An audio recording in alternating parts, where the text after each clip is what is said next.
topics and opinions expressed in the following show are solely those of the hosts and their guests and not those of W4CY Radio, its employees, or affiliates.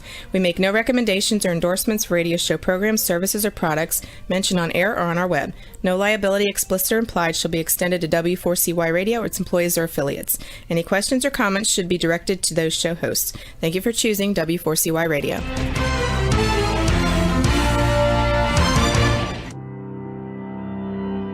Welcome to Leadership for Life with Gina Gardner on W4CY Radio and Talk4 TV. Join your host, who is a multiple #1 international best-selling author, motivational speaker, empowerment and transformational leadership coach and trainer. She's the founder of Genuinely-You and has 30 years experience of helping people step into their genuine, authentic power. And now, here is Gina Gardner, your host of Leadership for Life.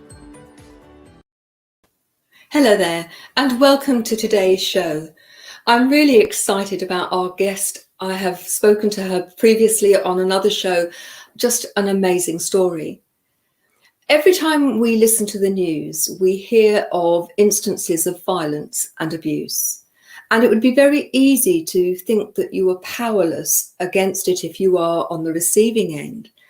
And I want us to explore during today's show how we each in our own way can do something to help avoid violence and abuse, but also that it doesn't have to define you, and that no matter what's gone on in your life, how awful the experiences have been, you have the resilience and the power to take charge of your life. And Madeline Black, my guest, is absolute living proof of that. But before we get into her story and her amazing work helping people recognize their own resilience and their capacity to not only survive the most awful situations, but to thrive, I want to talk to you about how we, within our own lives, do have an opportunity to make choices that can make a difference. And violence and abuse comes in just so many forms. And it's very easy to think about it in terms of the terrible acts that we hear about on the news, the atrocities, and not actually take on board the responsibility that within our words and our actions, we all have the capacity to hurt other people. And if they're on the receiving end, for them to see that that is abuse. You know, during lockdown, and we've all experienced lockdown in the UK, which is where I and Madeline come from, they are beginning to open things up again, having had months of people being stuck in their house, children not at school. And one of the most tragic things for me, apart from the fact that many people have died and been ill, has been the huge increase in the number of children and women generally, but not exclusively, who have experienced domestic abuse or child abuse, and that they've not had any safe outlet to go and speak about their experiences and to get help, or at least that's what they thought. And to recognize that, you may be living an existence which seems really ordinary and wonderful, but there are many people who on a daily basis are facing the bone-crunching fear of what's going to happen. Will I say something or do something that's going to elicit a violent or an unkind response? You've heard me talk, if you listen to the show, about taking radical responsibility for your actions, for your emotions, for whatever you do. And that's fine as an adult. And I want to make that very clear. I'm not talking about that, children ultimately have to learn and model how to take responsibility from the people that they're with. But taking radical responsibility means that understanding that everything you do, every word you speak, how you speak, every action you take or not, is your choice. And I've got a guest coming later on in the year who was the victim of systematic abuse as a child that she reported to school, and social workers came round and the police came round. But because the people who were involved looked wonderful, were seen as pillars of the community, they ignored the children. And it wasn't until years and years later that those people were held to account, and the woman who was involved in the systematic physical abuse of the children that she'd adopted and fostered was actually sent to prison. And we're not talking about mild stuff here. So this is responsibility at every level, responsibility in terms of the people who are the perpetrators, but responsibility of the people who don't say anything, don't take action. Responsibility for all of us to be mindful, to be watchful. And I'm reminded, when I was a head teacher, a principal of a school, that bullying was one of those things that we were very, very hot on and that we didn't tolerate it. Didn't say it didn't ever happen. But one of the challenges we often had with parents was, if somebody upsets you, you hit them. Don't take it, you hit them. And the challenge with that is that it's very difficult to work out where things started. And as soon as physical violence is involved, then even if you were goaded, even if you were somebody else initiated it, if you carry it on, that violence escalates. Now, we can see that at an individual level in the playground, and it's generally, I hope, small fry. But we can see it at a country, at an international level, where one country will do something, another country will respond, or another group within that country will respond. And what you end up with is a huge escalation of violence and abuse going on. I had a conversation with Rachel Davidson, and she's been on the show. She helps me a great deal with the technical stuff. And we were having a discussion, is what is it that makes people violent? What is it that takes people from being ordinary citizens, for example, to being part of the Nazi regime in the Second World War, or to any group of people who will start off as perfectly normal, ordinary citizens, and their moral compass becomes more and more out of whack. And it's, for me, I think the thing that is the most challenging is that we are talking about people who, within other circumstances, would be behaving in a way that we would consider really appropriate and acceptable. The other thing that I find really challenging is that when you see people and you talk to them, you don't really know what goes on behind closed doors. They are giving you their persona. You have a perception of those. And it's so often a perception which belies what's going on below the surface.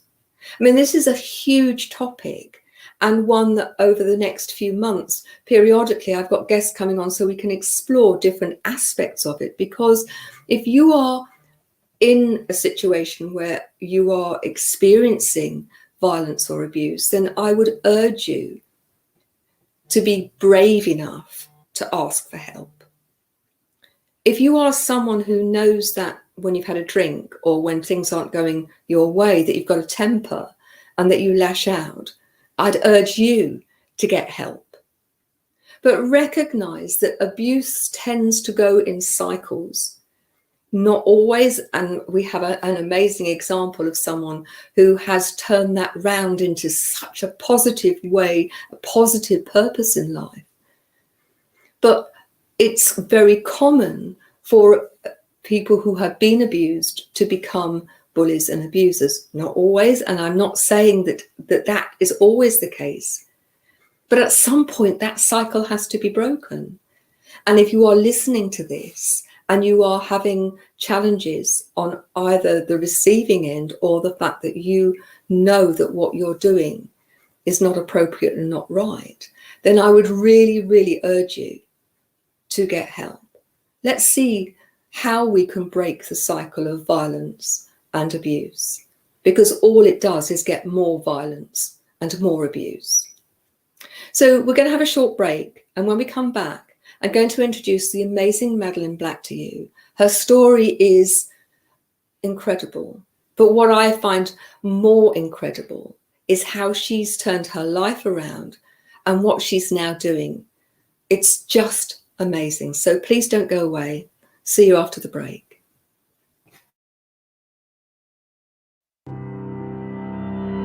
You have been listening to Gina Gardner on Leadership for Life. We'll be back after this quick break.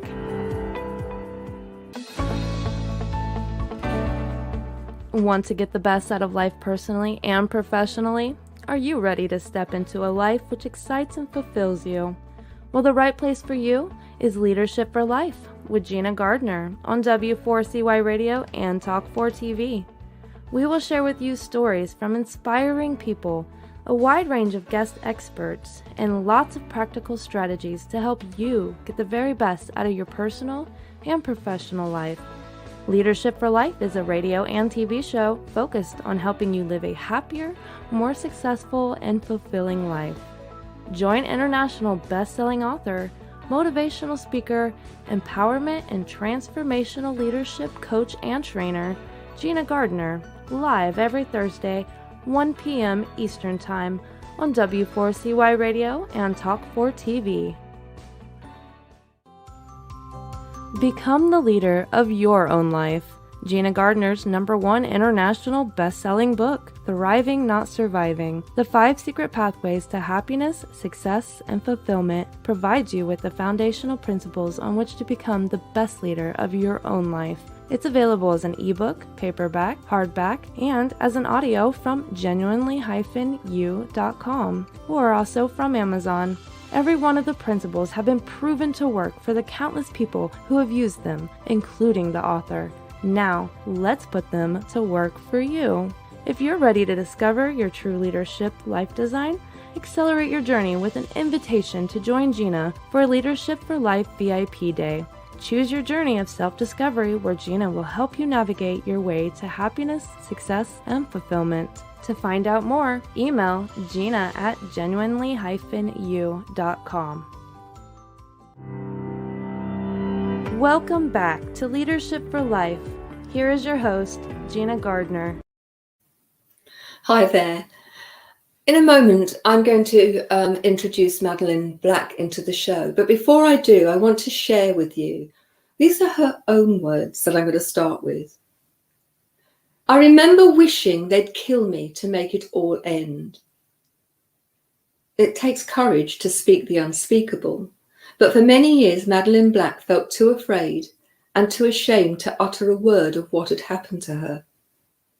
Violently attacked at the age of 13, her story is one of pain, but also of healing, resilience, and forgiveness. Madeline uses her personal and moving story to shatter the shame, stigma, and silence surrounding sexual violence, and to show that it's not the events in our life that define us, but how we choose to reclaim our lives after that, and to show us how we can do it, how we become unbroken. Through her words, Madeline hopes to help others find the courage to speak up, whatever their story, in order to live their lives fully.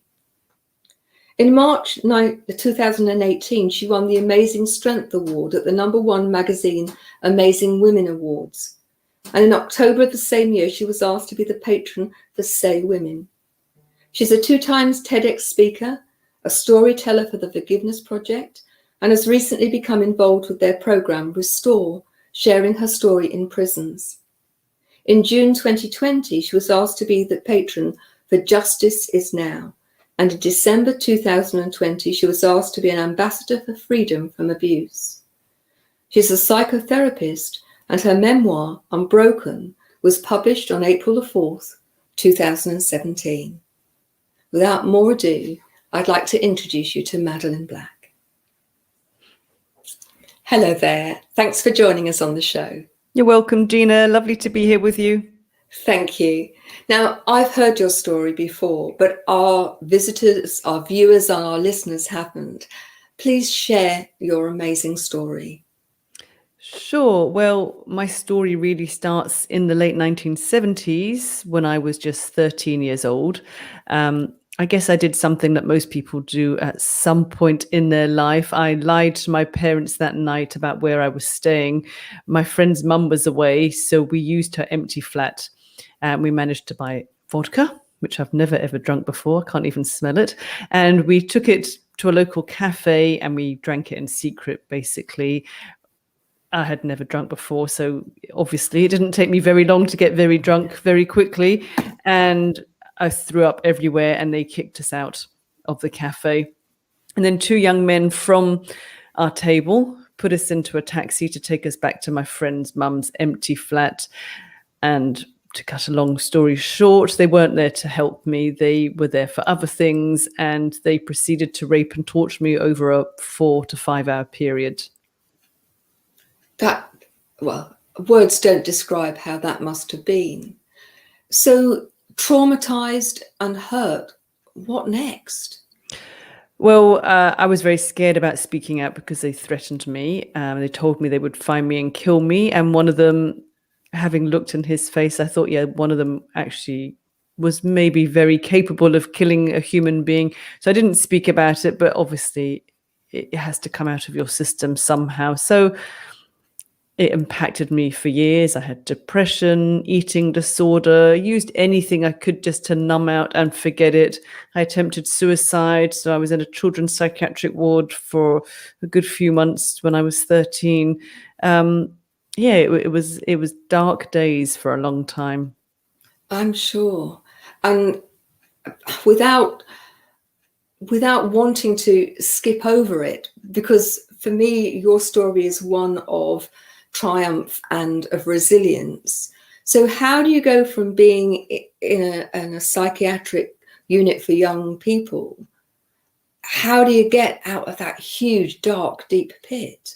Well, not quickly. Anyone that's listening, it's not a sprint, it's definitely a marathon.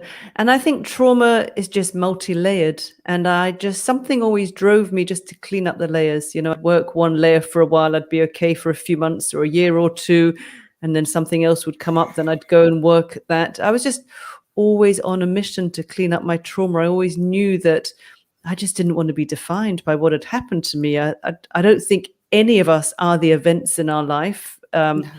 Yes, it impacted on my life and it shadowed my life for a long time, but I'm more than the sum of one night, really. I'm not what happened to me. And then I realized gradually over time that my shame was never my shame. My shame always was theirs. I'd held on to inappropriate shame for many, many years, but I also saw that I'm not my body, or I'm not the things that were done to me. It was a crime that was committed against my body. Absolutely. So at what point, given I appreciate that, these are layers of emotions and trauma that need to be dealt with, where for you is there a single point that you can say, that's when I recognized that actually I had moved beyond and that I was going to do things with others? Or was it a process? How did that work for you? Yeah, I think reversing my decision to become a mum was when I turned a massive corner on my healing journey. Because when I met my husband a few years ago now, nearly 40 years ago, I told him I would never become a mum, because I really thought there'd be men present, men at my cervix. It would be like being raped again. I had a real phobia about giving birth. But I have 3 girls, so I obviously changed that decision. And that was really standing up against my trauma, not listening to what my trauma was telling me. It told me that I would be terrified. It told me I'd be scared. It told me I couldn't do that. But I thought, if I don't become a mum, they've won. I'm handing all my power and control over to them. And actually, they didn't even have any idea. So it just made me more determined to become a mum once I really woke up to what I was allowing my trauma to control. So that was a huge start on my healing journey. Definitely. So now, can you talk people through the work that you are busy doing and how that operates? Because I think it's so important and so special. Yeah, it would be great to say that I wasn't needed anymore. It would be brilliant to say, there's no reason to speak out. But I saw that people just drown in shame. They're just drowning and drowning in shame because we're not supported by society. There's so much victim blaming and rape culture that's out there, and we're seeing it more and more, violence against women, or at the moment there's the hashtag everyone's invited. So all the young women started with private schools. Now it's all schools that are talking about the sexual harassment they received and the little input or support they got from schools. So it's just everywhere. It really is. I've lost track of what your question was. Sorry. My question was really to explain what your work is, how Sure. Your message and how you're getting it out there, and the real principles behind it. Yeah, so I worked up until a couple of years ago as a psychotherapist, but when I first shared my story, it'll be 7 years ago this year with the Forgiveness Project, I was asked to speak more and more. And, it was hard to juggle both, so I decided I have to focus on one or the other. So I asked myself that if I'm meant to be a speaker, then I would love a sign. And I thought I'd love to work internationally. And I thought, well, that would never happen. But within about the space of a week, I was invited to South Africa and I was invited to the Maldives by a conference which was funded by UNICEF. And I thought, okay, these are good signs. I will take these signs. And it sounds amazing, which obviously it was, to go to the Maldives. But every woman that spoke to me at that conference had been abused or raped, or it was just horrific, the level of abuse and the lack of support. No rape crisis, no refuge, nothing, no counseling services. It was an eye opener for me. And I shared my story initially with the Forgiveness Project, and our founder is an amazing journalist, a woman called Marina Cantacuzino, and she always calls us story healers rather than storytellers. And I've just really felt the power that comes when I share my story. Every time I speak, somebody will share their story, sometimes for the very first time, or someone's read my book or listened to a talk, one of the TEDx's. And I just really, really believe in the power that comes when we share our stories. So in some ways, this is now, I feel like, my purpose. It's my duty that if I can speak out, then that's maybe what I'm meant to do. So it's very heart-centered. I don't really do it as a business, even though my speaking gigs are a lot less than they used to because of COVID. But I just really speak out just to help others to find their voice and to find their courage, just to live their best life. So they're not held back in any way by holding things in. No, it's interesting, isn't it? When I first became a head teacher, a principal of a school, we're now talking about 1984. And prior to that, it was very unusual in schools for there to be anything. I remember mine, we're not talking about later age teenagers. Abuse wasn't spoken of in terms of curriculum. And I arranged for my staff to have some training. And I insisted that all staff attended, not just the teachers, because very often, in my experience, it's often the secretary or it's the classroom assistant that the child confides in. And we were part way through the training, and one of my members of staff just rushed out. She was 60, almost ready to retire. And I went after her and she was sobbing. And I said, "What's the matter?" And she said, "That was me." Oh. And she had never told us all. And at the age of 60, the abuse happened about the same age as it did for you, about age of 13. She had held on to that hurt and just contained it. And, the quality of her life, I think, would have been so different if she had heard somebody else share a story and have permission for it to be all right for her to share hers. Yeah, all these stories always move me so much because, like you, I think it didn't have to be like that. No. I have a very similar story.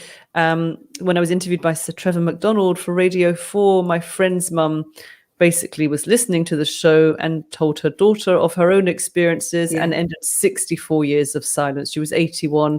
And like you, I think, oh my gosh, 64 years she kept that in. What a difference it would have made if she was able to find her voice. But my friend said it's completely changed her. There's like this weight has lifted from her, and she shares other things now that she never used to share before. So she's learned a lot more as well. So, but yeah, that's my motivation. That's a really big message to anybody who's listening or watching, is if you have been the victim of abuse and you haven't told anybody, or you haven't been able to talk to people who can actually be supportive of you, please don't give up. Please don't hold that in, because it needs to be said, and you need to recognize that it's not your crime, that it is not your shame, as you have so rightly said. Absolutely. It's never too late to get support, to get help. No. Never.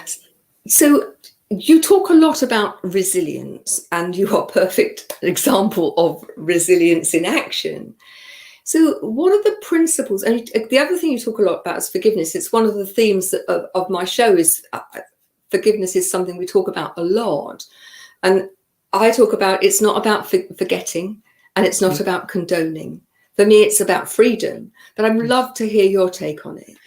Yeah, I used to call myself an accidental forgiver. I never intended to forgive them, because I was filled with hate and revenge and bitterness and anger. I was just horrible. I was just so sarcastic to any men that I met for the first time. I was just, obviously it was all protection, but the idea was kind of put across to me. And I saw it was nothing to do with them. I don't want to be a forgiveness preacher. This is my journey, and this is how I did it. And I'll never forgive the act of rape. As you said, I don't condone that in any way, because it was a total violation on not just my body, but my mind and my psyche for years. But I look at the word forgiveness as forgiving. So it's forgiving me a better chance, because before I was able to do that, it's almost a way of just letting it all go, accepting what was done, realizing that I'm okay. They didn't kill me. I'm still alive. I'm not what happened to me. I'm so much stronger than I ever really gave myself permission to believe I was. And if we really choose to, we can get past anything that happens to us. So forgiveness was really my key to freedom. As you said, it sets you free, but it cut the chains that tied me to them. And cut the chains that tied me to the past, and all that anger I felt, again, in the very beginning when I nearly didn't become a mum. They had no idea that I was angry with them. It was like one of a saying that I've heard is like not forgiving or being angry is like drinking poison and expecting them to die. And that's what I was doing. I was poisoning myself with my anger. And I had 3 girls that I struggled to have. And what would be the point if I was angry and on edge and, bitter all the time? So it's a lot more peaceful from this place. But I think that's really it. I've just made peace with my past, because I struggled to accept all the details. I was caught in denial for many, many years. And that was a shame, really. I thought if people knew, they would look at me differently, as if somehow what had happened was a reflection of me. It made me a lesser person, because I felt so worthless for years. But it was a crime I committed against my body, and that's it at the end of the day. Yeah. One of the things, and I know you do a huge amount of work speaking and supporting people who have been through sexual abuse. One of the things that I find a challenge is, how do we create a society where people don't feel the need to, that they have a moral compass which says, of course we wouldn't, and that in those cases where they do, that the people who are the victims of it are given the right sort of support in the right sort of timing, so they feel they can come forward and they can be fully supported to heal as soon as possible. Now, that's a huge question, and I'm very aware that we've only got a little bit of time. But I'd just be grateful for you to share your thoughts in terms of, how do we move this forward? Because it seems to be an age-old problem that doesn't go away. I think we need to disrupt rape culture. Women make up more than 50% of the population. We're still not treated equally. If men were paid what women were, then we'd see how angry they'd become. There's no women in boardrooms, for example. Hardly any, sit on boards. It's such a male-dominated patriarchal system that we live in. But also, when we look at victim blaming, when we look at rape culture, it just silences victims. Yes, we need to educate our young people about consent, respect, healthy relationships, but it's more than that. We need to look at our music, the way we advertise, films, how we objectify women, how we over-sexualize women, young girls, and all the things that people think are acceptable. If you're in a group WhatsApp chat group and you're a group of men and you send inappropriate images and you all laugh, you're part of the problem as well. Doesn't mean just because you don't go out and rape or assault someone that you're still part of the problem. When we say boys will be boys, or it wasn't rape because he was a police officer, or I didn't think it was assault because girls look older than they are these days, all these messages that we put out there. This is all part of rape culture, and we need to disrupt it. So it's not just a women's issue, it's a men's issue. They need to support their sisters. If they see a young woman, any woman, on the underground, on a train, a bus, being harassed by a group of men, step in there and make sure she's okay rather than just move carriage. People don't get involved. So, yeah, it's going to take a while. And one of the charities you mentioned that I am a patron for, Justices Now, they look at stopping the rape culture and the victim blaming messages that are used within the court system. So if that's the thinking of the judges and the lawyers that they work with, what chance do women have if they report a crime? We know now that rape is almost decriminalized because, especially in Scotland where I live, of all cases that make it to court, which is hardly any, it's a tiny percentage that will end in conviction. So why would you bother reporting it? It's so re-traumatizing, re-triggering to be a witness in your own rape trial that it's really tough. So if you hear that it's going to be 4% chance of getting a conviction, why would you even bother reporting it? We've heard of so many victim blaming messages from police as well, women that go through the services. There's a lot of changes needed. But, we also, it's hard when we focus on all the negative. I have to look at what's changed as well. So for my mum, who's 81, it was so normal that your boss would pinch your bum, would make you sit on his lap, would tell you to go and make a cup of tea for him. I hope my girls will never work in a situation like that. I think they would definitely tell them where to go and where to put their job if they were ever spoken to in that way. So I think the more of us that speak out, it gives other people their voice as well. And we bring light to this darkness. And that's when changes can be made. I agree with you. And I think one of the things for me is if you have daughters, then if you have children, because I think it's true for boys too, it's about having a healthy, great relationship with yourself. That if you have self-confidence, and I'm not talking about the bully boy ego type, aren't I wonderful? I'm talking about people who truly appreciate and love who they are. They will feel more confident to speak out and say this isn't acceptable than people who think, well, I'm not really worth much, so that's what I have to put up with. I think that will help. As you say, it's complex and it's multi-layered, but I think every single one of us can do our part. There's a famous quote that I mash every time, and I really must find out who said it because I forget. The only thing that is required for bad things to continue happening is for good men, interestingly, to keep silent.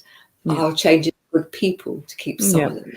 Yeah, I think also we need to look at how we deal with trauma in society. I think there's so much unprocessed trauma with the work that I've done, the little work that I've done in prisons. Most of the women in the group I worked with had been raped or abused. Maybe 99% of the women had very similar stories to me. And also men, there's so much trauma as well. So I do believe that hurt people. And if we can't heal from the trauma, there's always going to be hurt and disappointments taking place.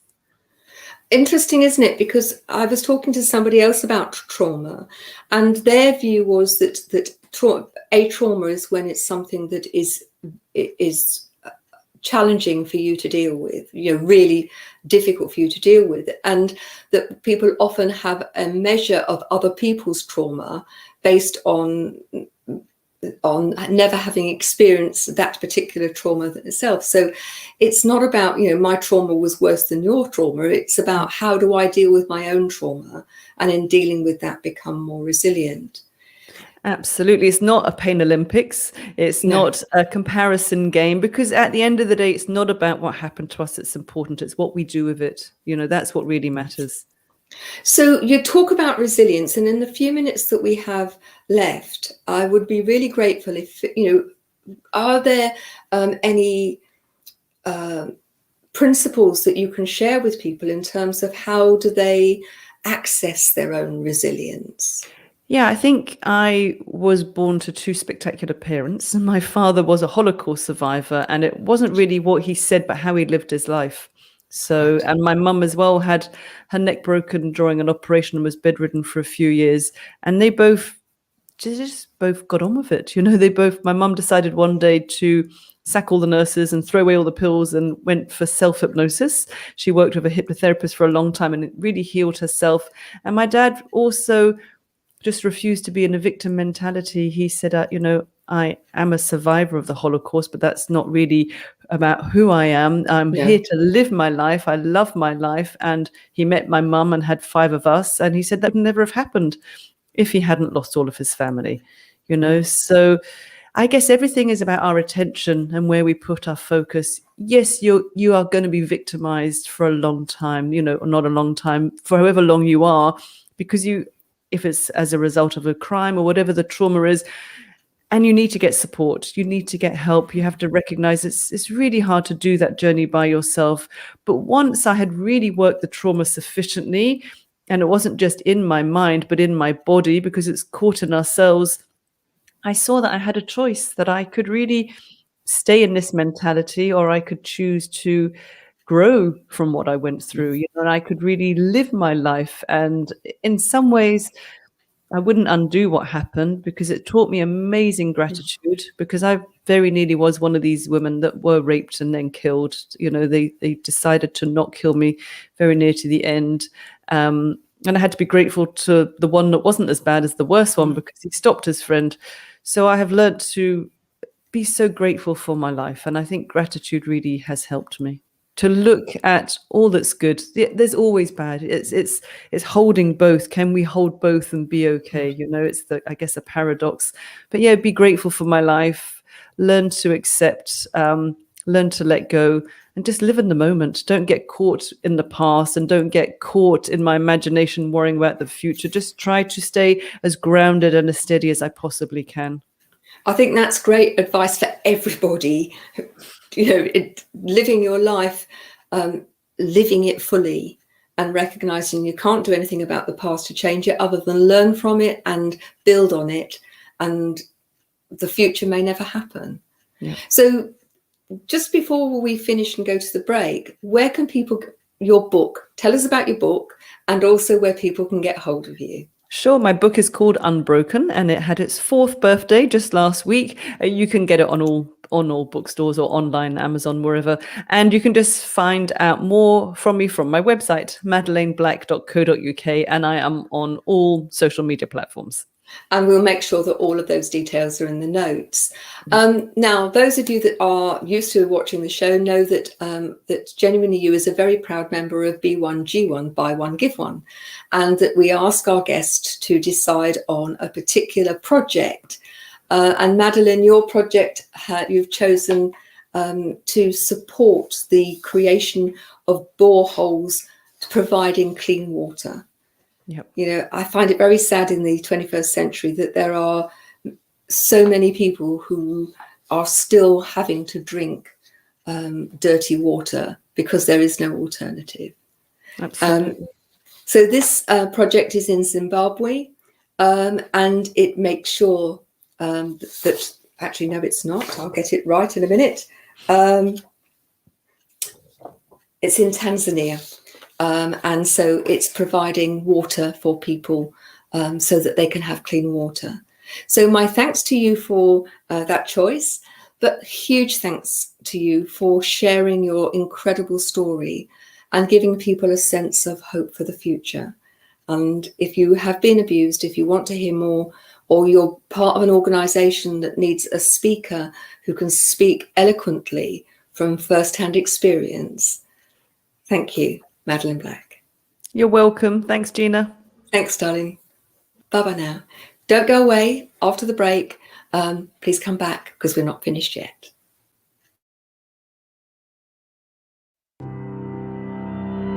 You have been listening to Gina Gardner on Leadership for Life. We'll be back after this quick break.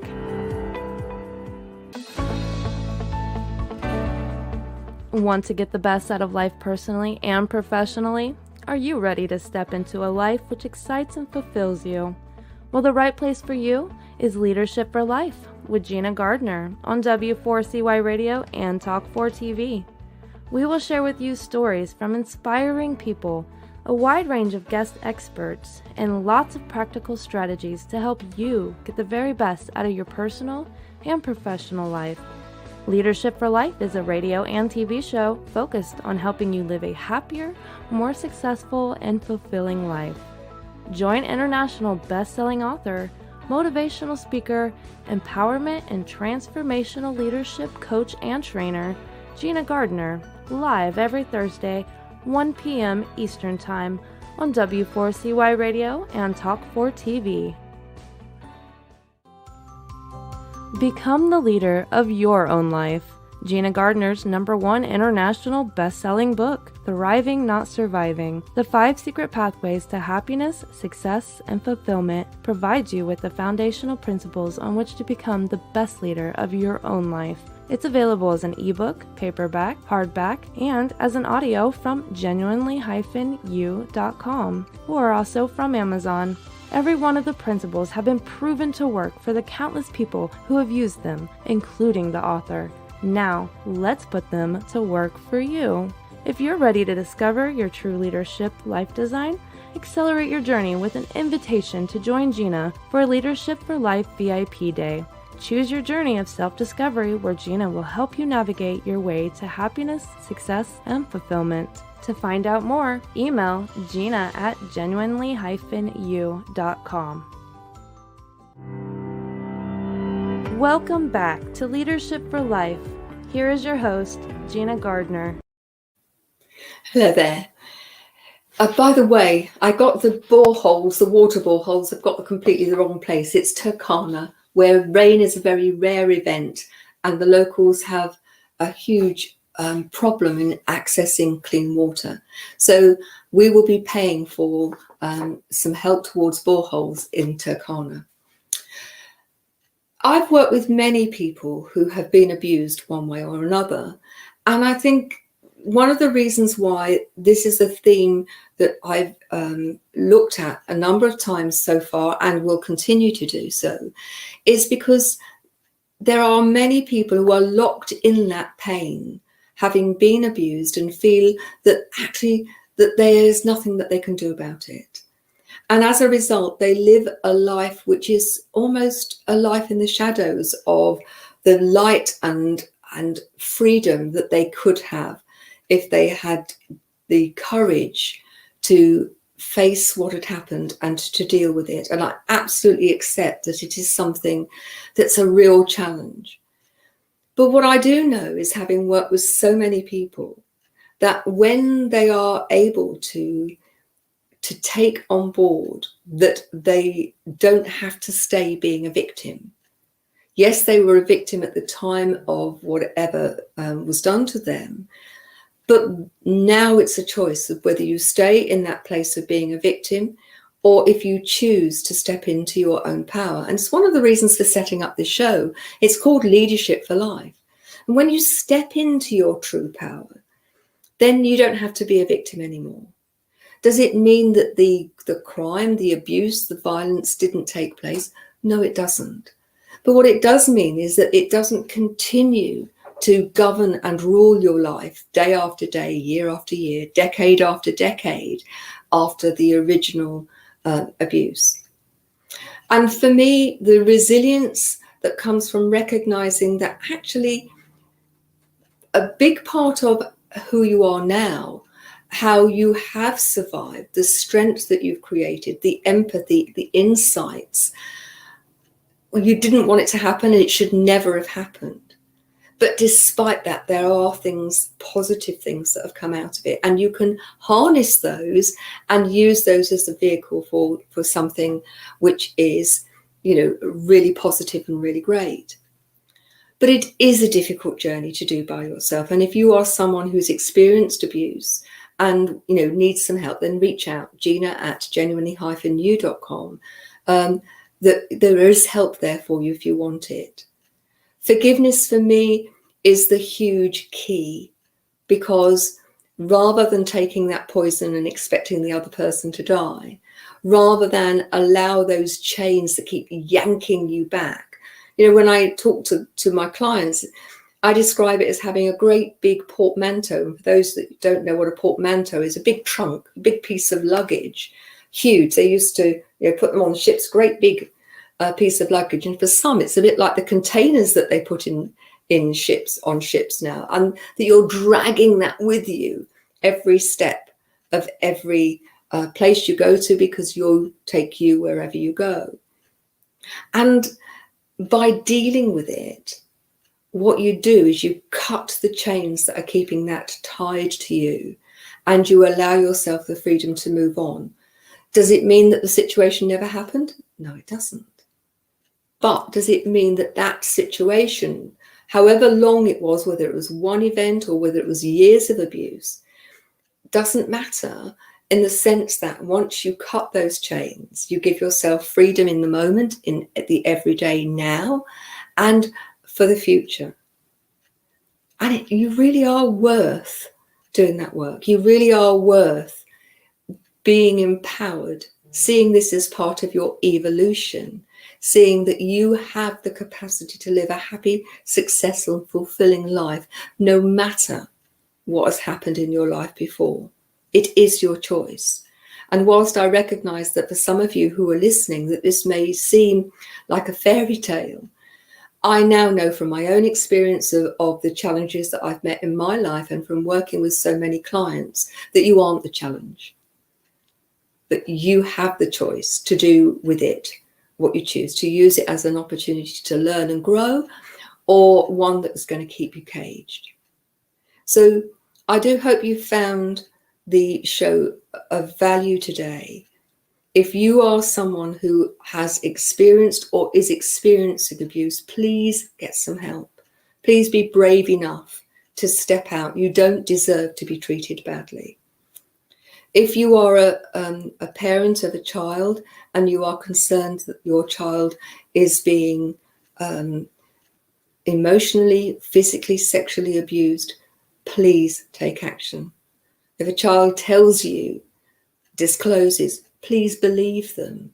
If you're a teacher, or if you're part of social service or the police, don't be taken in because people look like a pillar of society. I was talking to somebody just last week, and they'd been systematically abused by a pillar of the church, and they told their father, and the father didn't want to upset the priest, and so the abuse went on.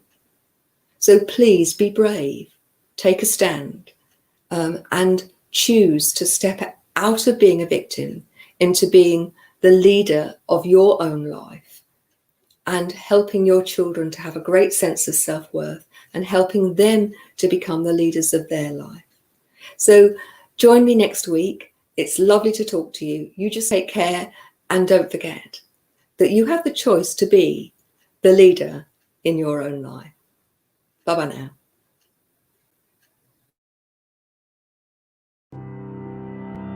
You have been listening to The Leadership for Life with your host, Gina Gardner. Make sure you tune in to W4CY Radio and Talk 4 TV next Thursday and every Thursday at 1 p.m. Eastern Time for more Leadership for Life. If you missed any part of this episode or just want to hear or see it again, you can find the archive of the TV show on Talk 4 TV's YouTube channel and the podcast of The Leadership for Life on iHeartRadio, Pandora, Spotify, Amazon Music, and wherever you listen to your podcast.